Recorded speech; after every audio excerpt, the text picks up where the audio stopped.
In the 2020 Arab Youth Survey, the majority of youth polled said they value their religion more than their tribe or nationality. How can youth balance their economic and education goals with faith and politics in their lives? We're going to have a great discussion now. To provide insight, expand on how these facets can be blended, we're joined by thought leaders in those spaces, as well as another student from UAE. Sheikh Khalifa Al Maktoum is a nuclear engineering and mechanical engineering major at the Pennsylvania State University, where he's also minoring in sociology. Count me as intimidated by that, so we're intimidated by him.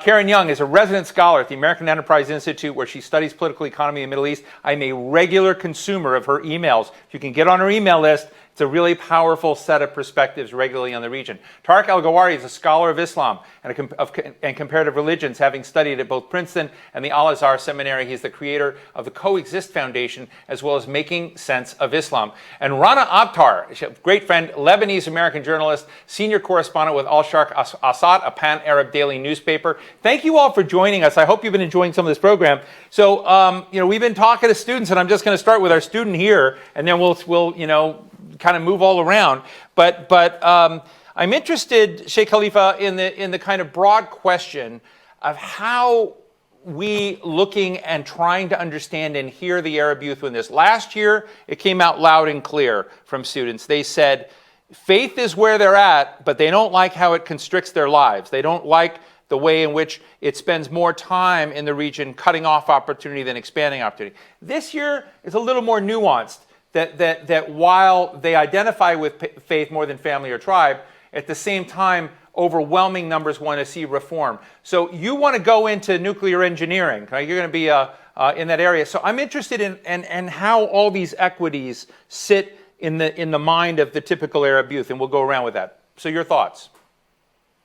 So I'm going to start by thanking you for getting me on the show. And then I need to point out an important thing, which is that I think most Arab youth were born with religion, and religion played an important part in their lives. Eventually, throughout their life, they learn how to coexist with religion as they interpret it. So as to your second question regarding myself, with politics, religion, and academics, I think people don't really have options about how they deal with it. It's they have to deal with it. Have to, but tell me a little bit more in terms of how you deal with it. So I view religion as very personal. It's my relationship with God, and I think everyone's religion is the same. It's their relationship with God.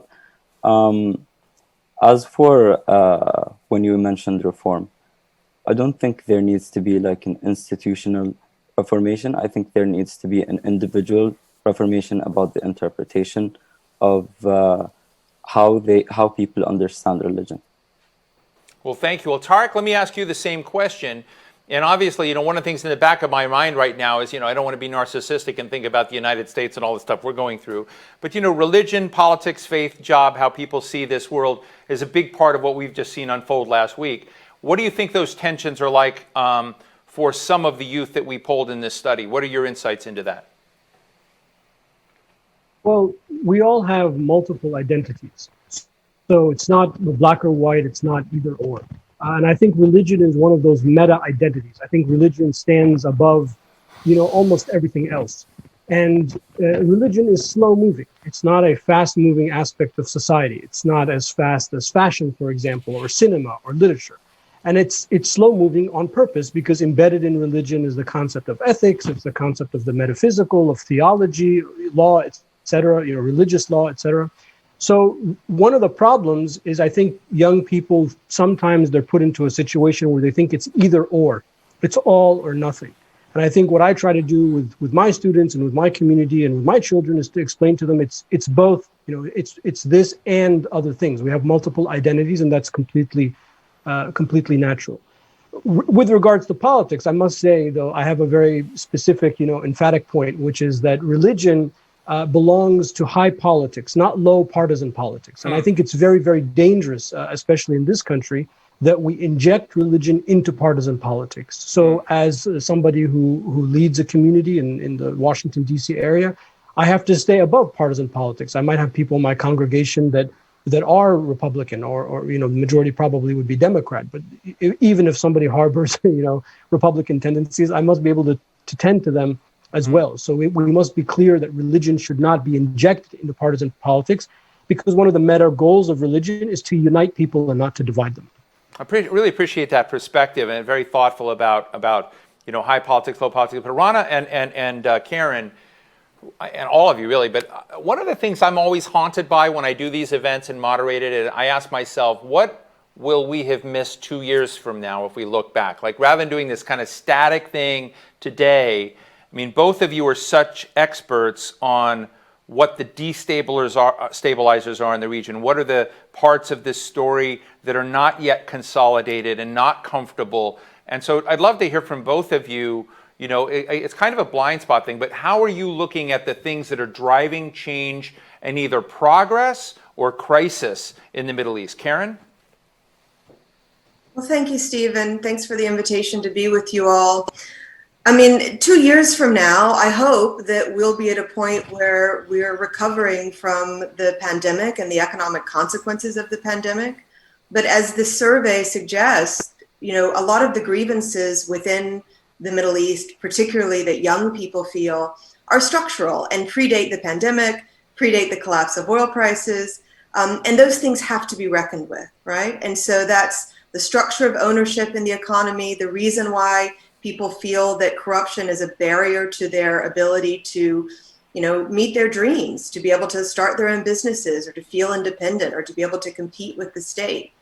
And secondly, the performance of governments, a government's ability to deliver services to its citizens is really in crisis. And it's only going to get more difficult as we go through the next 2 years in a recovery of where we are right now.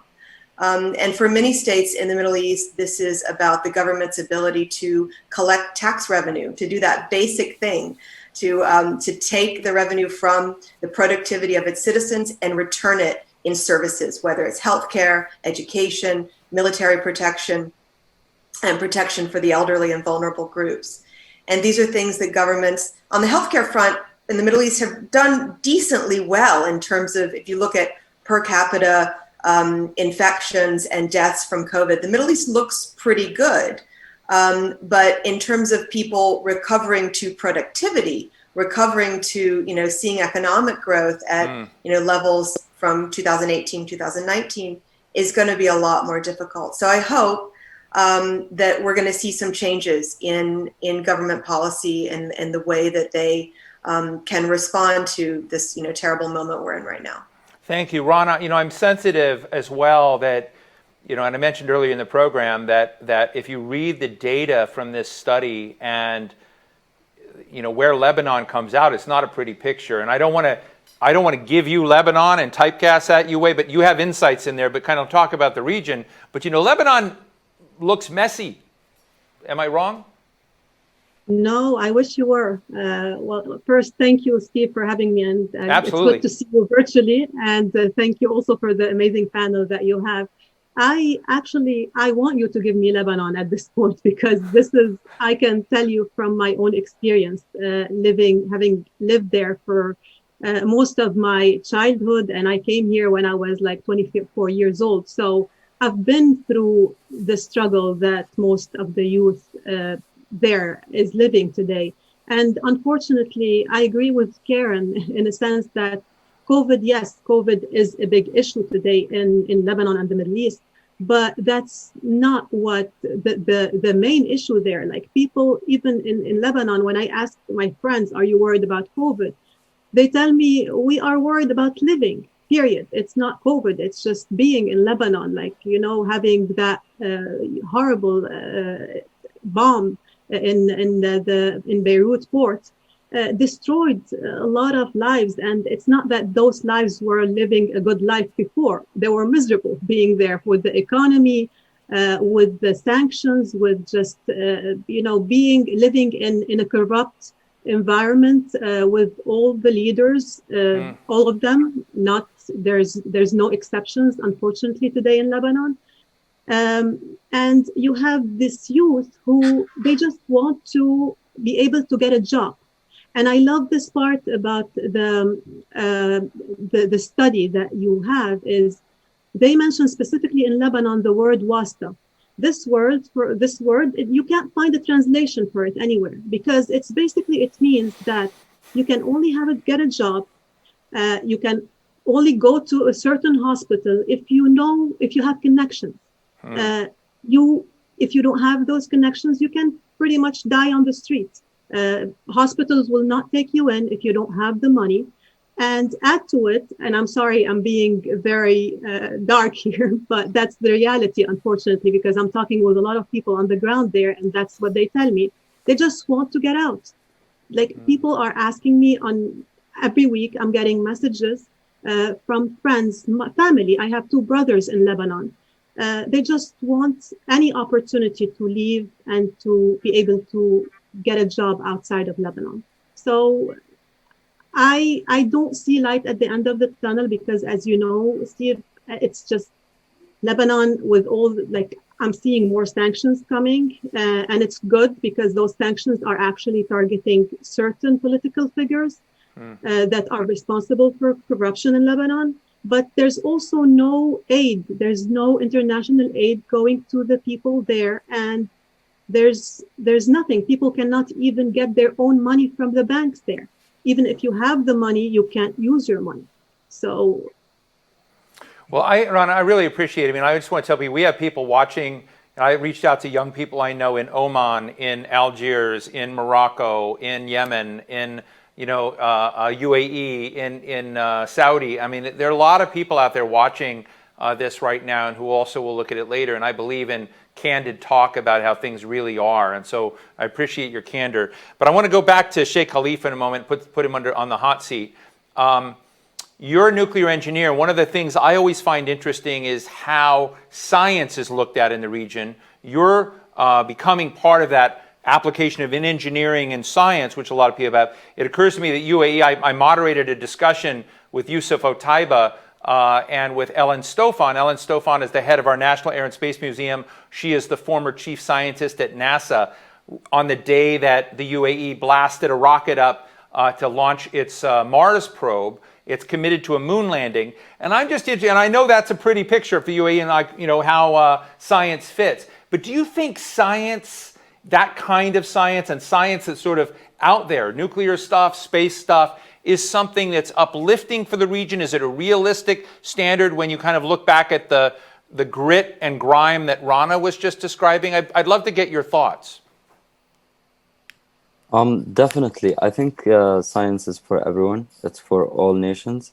Some countries can be more developed. Some countries can be less developed. That doesn't mean that the less developed countries can't become more developed.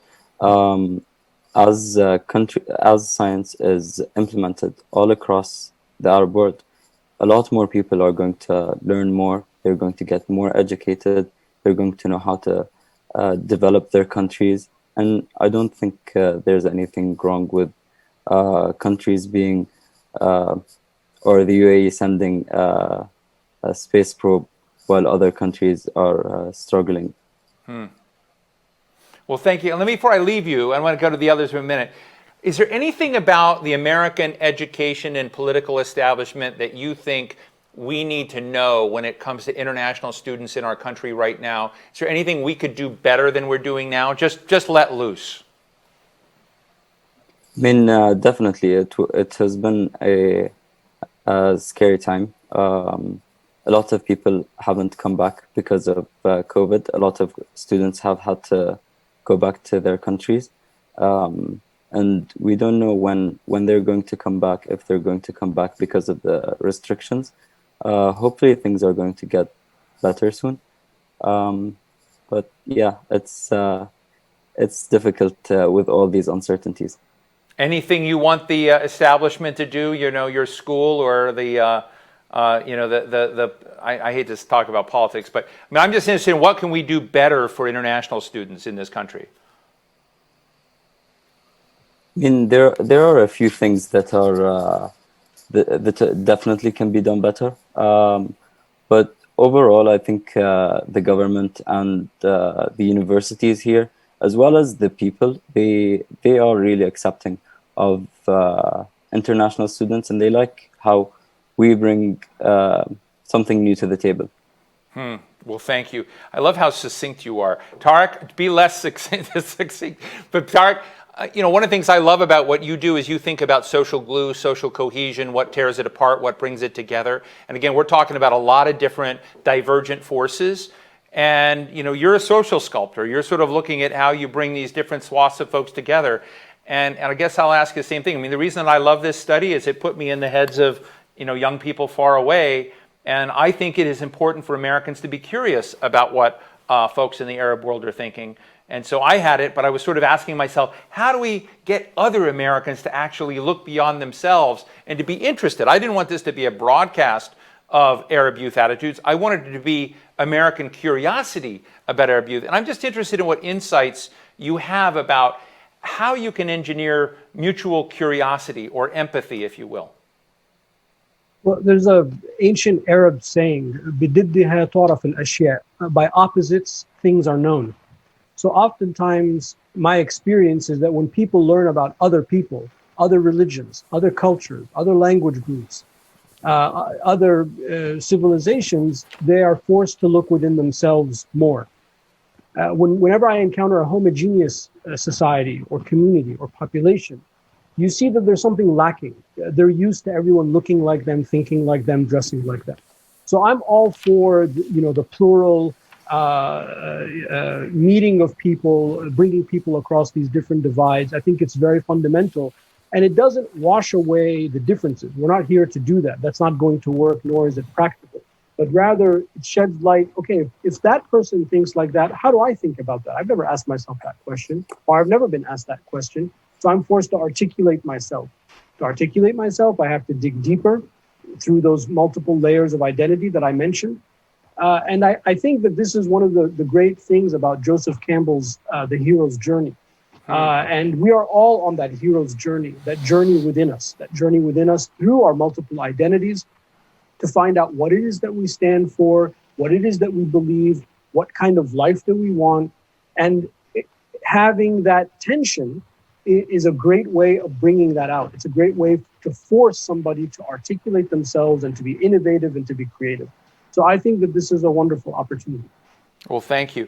Karen and also Rana, it used to be when I first began to get involved in the Middle East, if I were to be unfriendly and real in my characterization of American engagement in the region, it was defense sales and oil.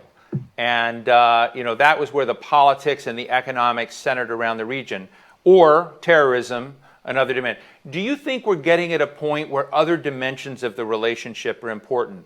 Will other parts, Karen, I read your newsletters religiously, and you bring up a lot of other dimensions of the Arab world, trends, the political economy. Do we have to recalibrate at some level how we look at the region and what equities matter? We do. And, it's certainly true that oil continues to be a driving force within the region, within trade in the region and the way that, many of the countries of the Middle East work with each other, whether that's remittance flows or it's aid and in-kind support from oil exporters to oil importers. But there's another kind of factor, which I see as an emerging trend in the region, which is some states, particularly the Gulf Arab states and the oil exporters, acting as agents of development across the wider region.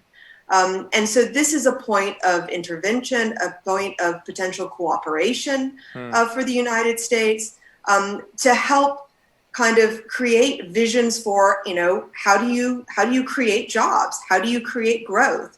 How do you create accountability and institutionalization within central banks? The boring stuff of regulatory reform and bankruptcy reform and getting, better financial products so people can borrow money and start businesses. These are things that the U.S. is pretty good at, right? And so there are areas of potential collaboration that go well beyond what has traditionally been the U.S. vision towards the region, which is, of course, a military perspective and one about energy markets. Those things aren't going to go away, but there are other areas in which regional actors are becoming more prominent. and I think can be a force for economic development in partnership, in a multilateral framework, which could be very, very powerful, and really has not been tapped yet, so to speak. Rana, how do you look like it? Do you sense that, you know, given what you see in this student survey, and I have to tell everybody, these student surveys, they weren't just like a quick call on the phone or a quick survey monkey. You know, these were people with individual one-on-one interviews, half men, half women. So it's fascinating, it's real. But I guess my question is, do you sense that there's going to be a broadening, that we need to broaden our lens, if you will, in terms of the relationships, and are we going to do it? And let me just tag one other thing on it, because I'm going to give you the last word today, which is, when it comes to information and it comes to the digital flow of information, do you look at that as something the region's going to embrace? I know that you do that here, but is the region ready for that? Because that's a nimbleness and fragility that I'm very excited by, but I don't know many people in government that are. Well, let me start by answering your last question. I think the challenge with that is that each country in the Middle East, they all have different internet connection strength.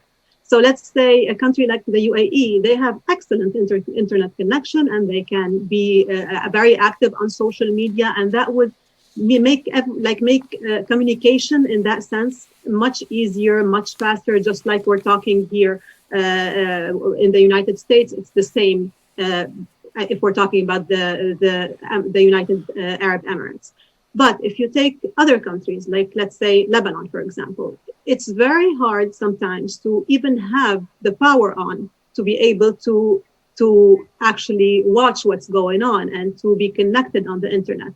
So I believe the challenge remains is like you need to have some reforms. You need to make the economy stronger in some areas, in some countries, and that would make everything else, you know, better, and the communication would be better. Add to it, when you do that, when you focus on, you know, making people's life better, that in the economic sense, that will also, like I saw, answering your first question, what was interesting for me in that study is that you see youth now, they see Iran as the main enemy, let's say, in that region. And that's a very, very important point, because when we talk Iran, we don't only talk about Iran, we talk about Hezbollah in Lebanon, we talk about its proxies in the region. And I believe and not to talk politics here, but normalization, it will actually help changing the idea of, you know, you have one enemy versus another, and then when you see the economy growing in the countries where, you know, that are normalizing, right, then people will realize that this is the way to move forward. And you have countries like Iran that wants to pull people towards her for, you know, for political reasons too. So I think we're always stuck, unfortunately, in the Middle East between big powers and, you know, the regular, like, you know, Lebanese, let's say, or, you know, and I don't want to be talking about Lebanon a lot, but that's basically where I am from. So I know that the regular Lebanese or the regular people over there will care about living a decent life. Once you give them that, then they will focus on other stuff. Well, thank you. You know, I want to thank all of you. I mean, I love the insights we've shared today. And I am serious that I would love to go on further with all four of you. First of all, I want to tell Sheikh Khalifa Al Maktoum, you're in Pennsylvania now, right? Yes. So you're in the middle of a political earthquake right there in that state. So I hope you've enjoyed being in the middle of that scene. But Sheikh Khalifa Al Maktoum is a student, nuclear engineering and more at Penn State University. Karen Young, resident scholar of the American Enterprise Institute. Get on her mail list. Tarek El Gawari, CEO of the Coexist Research International. I don't know if you have a mailing list, but put me on it, you know, if you do. Okay. Rana Abtar, senior correspondent with Al Sharq Assad. Thank you so much for your insights and joining us today. I think this is a beginning of a set of conversations we're going to have around the United States in different regions of the country with different sets of students. So thank you for helping to launch us today. Thanks. Take care. Thank you for having us. That brings us to the end of our program today. It was a great set of discussions. I'm really pleased. I hope you learned a little bit about how Arab youth are thinking and why it matters. A big thank you to the Embassy of the United Arab Emirates here in Washington, D.C. for their support, and to all of you in the audience for joining us. For those of you who missed any of the conversations this afternoon, we're going to have this video up of the entire event up on our website shortly. We'll have part 2 of this conversation in December, so be on the lookout for how to tune in to the next program. I'm Steve Clements. Be well.